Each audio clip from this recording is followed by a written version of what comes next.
రక్షణ రంగంలోని త్రివిధ దళాల్లో వైమానిక దళం అత్యంత కీలకమైనది. భారత గగనతల రక్షణ వ్యవస్థను సురక్షితంగా ఉంచడం, యుద్ధ సమయాల్లో శత్రువులపై దాడులు చేయడం వాయుసేన ప్రాథమిక లక్ష్యం. ఆపరేషన్ సింధూర్లో భారత వాయుసేన సత్తా యావత్ ప్రపంచానికి తెలిసింది. భారత వాయుసేన తాజాగా మరొక అరుదైన ఘనత సాధించింది. ప్రపంచంలో మూడో అత్యంత శక్తివంతమైన వాయుసేనగా ఐఏఎఫ్ గుర్తింపు పొందింది. వైమానిక శక్తిలో అమెరికా, రష్యాల తరువాత స్థానంలో నిలిచింది ఇండియన్ ఎయిర్ ఫోర్స్.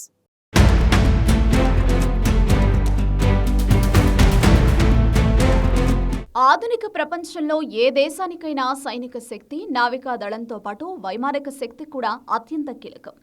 వేగంగా స్పందించగలగడం, ఆకాశాన్ని అదుపులో ఉంచుకోవడం వంటి అంశాలు దేశ రక్షణ వ్యూహాల్లో ప్రధాన పాత్ర పోషిస్తున్నాయి. ఈ నేపథ్యంలో ప్రపంచంలోని అనేక దేశాలు తమ వైమానిక దళాలను ఆధునికీకరించుకుంటూ క్రమంగా విస్తరించుకుంటున్నాయి. భారత్ కూడా వైమానిక దళంలో అధునాతన ఆయుధ సంపత్తిని సమకూర్చుకుంటోంది. భారత్ వద్ద ఎన్నో రకాల అత్యాధునిక యుద్ధ విమానాలు, క్షిపణులు, ఎయిర్ డిఫెన్స్ వ్యవస్థలున్నాయి. భారత వైమానిక దళం మరో అరుదైన ఘనతను సొంతం చేసుకుంది. ప్రపంచ వైమానిక దళాల శక్తి సామర్థ్యాల్లో భారత వాయుసేన సత్తా చాటింది. ఇప్పటి వరకు ఆసియాలో అగ్రగామిగా ఉన్న చైనాను వెనక్కి నెట్టి ప్రపంచంలోనే మూడో అత్యంత శక్తివంతమైన వైమానిక శక్తిగా అవతరించింది భారత వైమానిక దళం. World director of modern military aircraft తాజాగా విడుదల చేసిన ర్యాంకుల్లో భారత వాయుసేన మెరుగైన స్థానాన్ని కైవసం చేసుకుంది. ప్రపంచవ్యాప్తంగా 103 దేశాలకు చెందిన 120 రకాల వైమానిక సేవలను విశ్లేషించి WDMMA ర్యాంకులను ప్రకటించింది. ఈ జాబితాలో అగ్రరాజ్యం అమెరికా 242.9 ట్రూ వాల్యూ రేటింగ్ స్కోరుతో మొదటి స్థానంలో తిరుగులేని శక్తిగా నిలిచింది. ఆ తర్వాత 114.2 TVR స్కోరుతో రష్యా రెండో స్థానంలో కొనసాగుతోంది. ఇక 69.4 TVR పాయింట్లతో భారత వాయుసేన మూడో స్థానాన్ని కైవసం చేసుకుంది.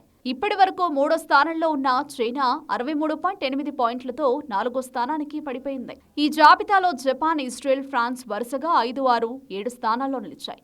మరోవైపు పాకిస్తాన్ వైమానిక దళం 46.3 రేటింగ్తో 18వ స్థానానికి పరిమితమైంది. ఈ తాజా ర్యాంకులు భారత వైమానిక దళం ఆధునికీకరణ, పెరుగుతున్న సామర్థ్యాలకు అద్దం పడుతున్నాయని నిపుణులు విశ్లేషిస్తున్నారు.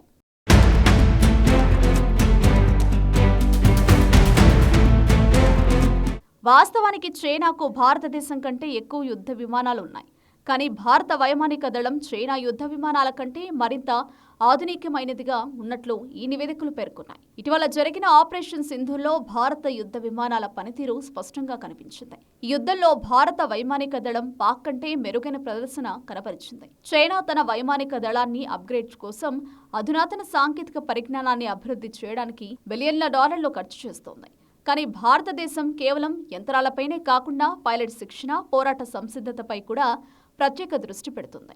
భారత వైమానిక దళం నిజమైన బలం దాని అత్యున్నత శిక్షణ, వేగవంతమైన ప్రతిస్పందన సామర్థ్యం, ఖచ్చితత్వంలో ఉంది.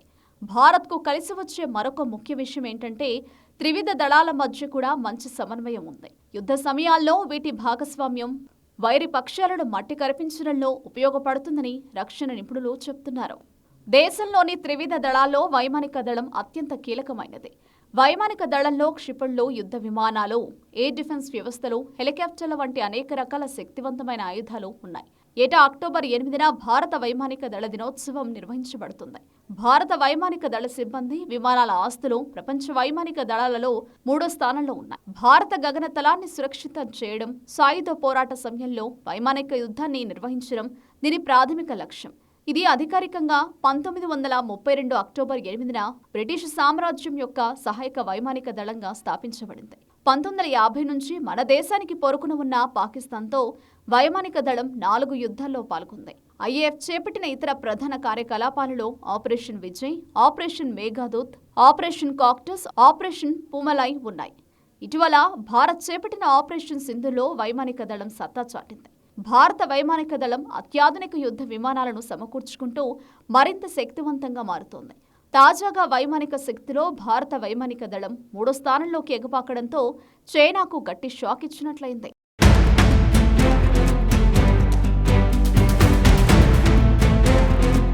భారత వైమానిక దళం నానాటికి శక్తివంతంగా మారుతోంది. భారత వాయుసేనలో అధునాతన యుద్ధ విమానాలు, క్షిపణులు, ఎయిర్ డిఫెన్స్ వ్యవస్థలు సహా అనేక ఆయుధాలు ఉండడంతో ప్రపంచంలోనే మూడో వైమానిక శక్తిగా అరుదైన ఘనత సాధించింది. అప్పటి వరకు మూడో స్థానంలో ఉన్న చైనాను భారత వైమానిక దళం వెనక్కి నెట్టడంతో దాయాదికి గట్టి షాక్ తగిలినట్టయింది.